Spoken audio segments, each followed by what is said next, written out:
Dans cette leçon, nous allons apprendre à résoudre des équations du type a fois bx plus c égale d fois ex plus f.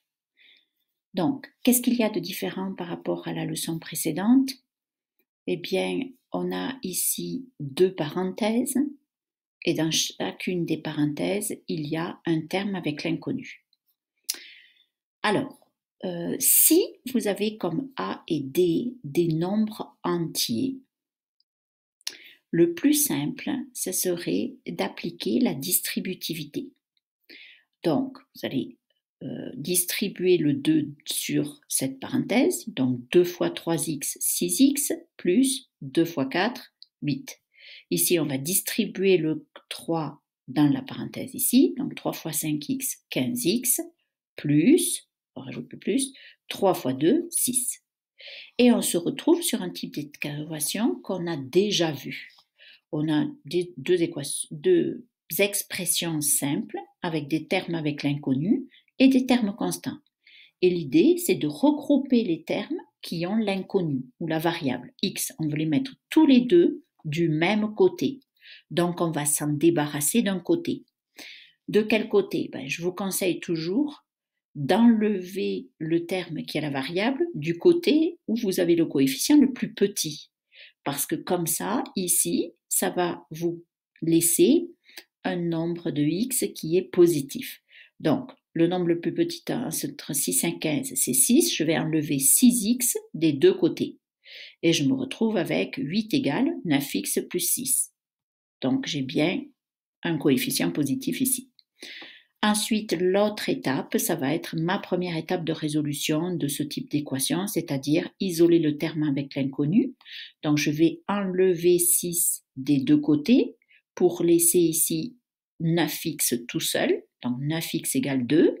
Et ensuite, on isole l'inconnu, on va diviser par 2 des deux côtés, x égale 2 neuvièmes. Il ne faut pas oublier l'étape de vérification. On remplace x par 2 neuvièmes dans l'égalité que l'on a originalement. Bon, on peut tout mettre sur 9, on peut faire de plusieurs façons, mais on le calcule et on vérifie que des deux côtés, on a bien la même valeur. Maintenant, si on a A et D qui ne sont pas des nombres entiers, mais par exemple des fractions.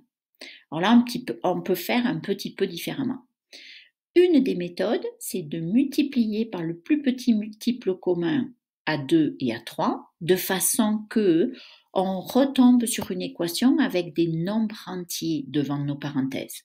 Donc ici, le plus petit multiple commun à 2 et à 3, c'est 6. On va multiplier par 6 des deux côtés et on tombe sur cette équation. 2 fois 2x moins 1 égale 3 fois 3x plus 1.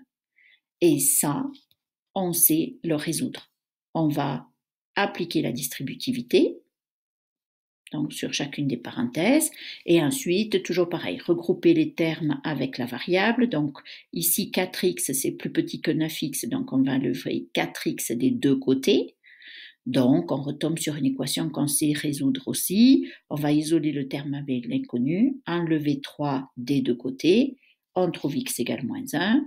Et ensuite, on va vérifier. Donc ici, la parenthèse vaut moins 3 divisé par 3, moins 1. La parenthèse ici vaut moins 2 divisé par 2, moins 1. On pourrait aussi faire une autre démarche, parce que ceci, on pourrait l'écrire 2x moins 1 divisé par 3. Et ceci, on pourrait l'écrire 3x plus 1 divisé par 2. Et à ce moment-là, il nous suffit de faire le produit en croix. Donc 2 fois 2x moins 1 égale 3 fois 3x plus 1. Regardez bien cette équation. C'est exactement celle que l'on a retrouvée ici en faisant l'autre méthode, en multipliant par le PPCM. Donc ensuite, on résout exactement comme ici. Voilà pour ce type d'équation.